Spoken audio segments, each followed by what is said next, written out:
మనుషుల కన్నా ఉదయకాలమే ముందు లేచేది ఎవరు? పక్షులు. జస్ట్ అక్కడికి వెళ్ళి నిలబడ్డానంతే, ఒకటి వచ్చింది, దాని వెనక అన్ని చూసాయి, ఒకదాని తర్వాత ఒకటి వచ్చేసాయి, చేతి మీద వాలాయి, మరి ఆహారం తీసుకుంటూనే వచ్చాయి. వెంటనే ఫ్రెండ్షిప్ చేసేసుకున్నాయి అవి.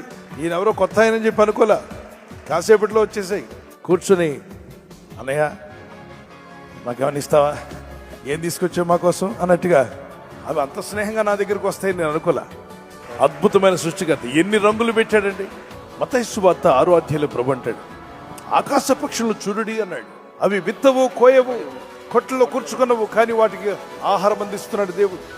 అవి చింత లేకుండా సంతోషంగా ఉంటున్నాయి. మీరెందుకు చింతిస్తున్నారు? మీరు ఆకాశ పక్షుల కన్నా శ్రేష్ఠులు కాదా? మనుషులతో చెప్తున్నాడు దేవుడు, మానవులరా మీరు ఎందుకు చింతపడుతున్నారు, ఎందుకు దిగులు పడుతున్నారు? రేపటి గురించి భయపడుతూ కూర్చోవద్దు. నా భవిష్యత్తు ఎలా ఉంటుంది, నా ఉద్యోగం ఎలా ఉంటుంది, నా వ్యాపారం ఎలా ఉండబోతుంది, మరి అనేక విధాల సమస్యలు వస్తున్నాయి, రావచ్చు. కానీ బైబిల్ చెప్తుంది, యెహోవా యందు భయభక్తి వారికి ఏ మేలు కొదువై ఉండదు. ఈ రోజు నువ్వు ఎలాంటి పరిస్థితి ఎదుర్కొంటున్నావో ఆ పరిస్థితిని చూసి నువ్వు భయపడక. పరిస్థితులు మారిపోతూ ఉంటాయి. నీ పరిస్థితుల గురించి దేవుని సన్నిధిలో ప్రార్థన చేయడం ప్రారంభించు, దేవుడు కార్యం చేస్తాడు.